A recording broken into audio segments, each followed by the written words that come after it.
অনেক দিনের স্বপ্ন ছিল আমার ছোট্ট সংসারে একটা সোফা সেট হবে, কিন্তু শখ থাকলেও সাধ্য ছিল না।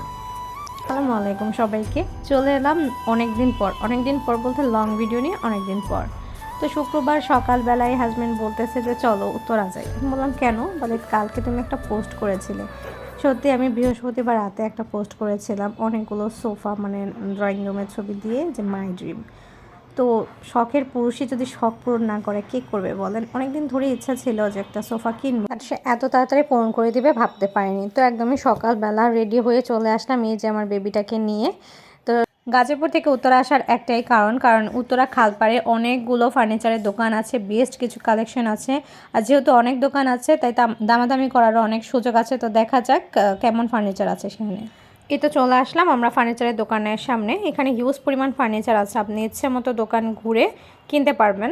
তো এখান দিয়ে আমরা কয়েকটা দোকান দেখলাম, দেখতেই পাচ্ছেন এখানে কত রকমের ফার্নিচার। ওভেন র্যাকগুলো দেখে তো আমার মনে হচ্ছিল যে কিনি। আবার এখানে শো ক্যাবিনেট ছিল, খাট, ডাইনিং টেবিল, সব ধরনের আইটেম আছে। তো কয়েকটা দোকান দেখার পর আমাদের মনে হলো যে এই দোকানটায় একদম সোফার জন্য বেস্ট হবে। অনেকগুলো সোফা, এখানে শুধুমাত্র সোফাই হয়তো বিক্রি করে।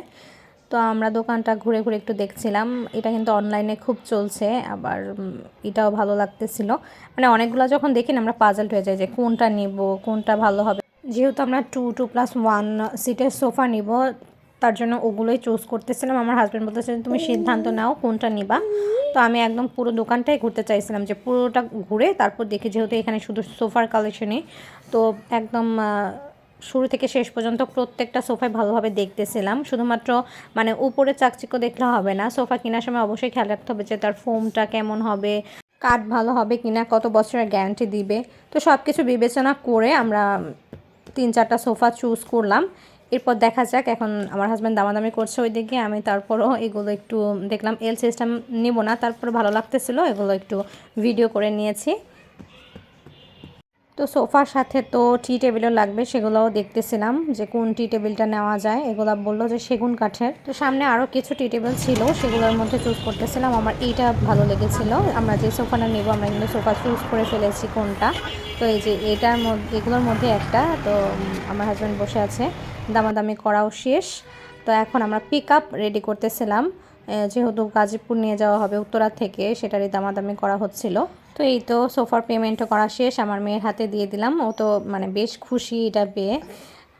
আর আমাদের সব কিছু রেডি হয়ে গেছে। তো এই ভাইয়ের দোকান থেকে আমরা কিনেছি।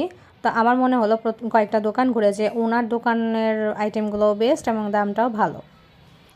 তো ওই তো আমাদের সোফাটা তোলা হচ্ছে পিক আপে। বাসায় গিয়ে আপনাদেরকে দেখাবো আমি কোন সোফাটা কিনেছি আর প্রাইসটা কেমন নিয়েছে। এই তো বাসায় চলে আসলো আমাদের শখের সোফাটি।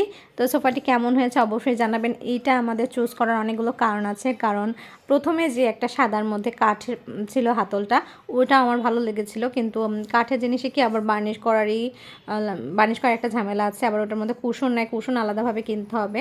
তো এটার মধ্যে কুশন আছে, বার্নিশ করার কোনো ঝামেলা নেই। সব কিছু বিবেচনা করে এটা কিনেছি। তো আমার এই ছোট্ট সংসারে যখন আমি একটা একটা করে নতুন জিনিস কিনি, আমার কী যে মায়া লাগে, কী যে ভালো লাগে।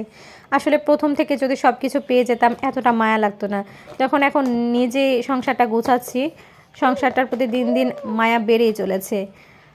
তো দোয়া করি প্রতিটা মেয়েরই যেন একটা নিজের সংসার হোক, যেখানে থাকবে না তার কোনো পরাধীনতা। তো আমার সোফাটি আপনাদের কেমন লাগলো অবশ্যই কমেন্ট করে জানাবেন। দাম জানতে অবশ্যই কমেন্ট করবেন, কারণ ভিডিওটা অনেক বেশি বড় হয়ে গিয়েছে। আজ এই পর্যন্ত, ভালো থাকবেন সবাই, আল্লাহ হাফেজ।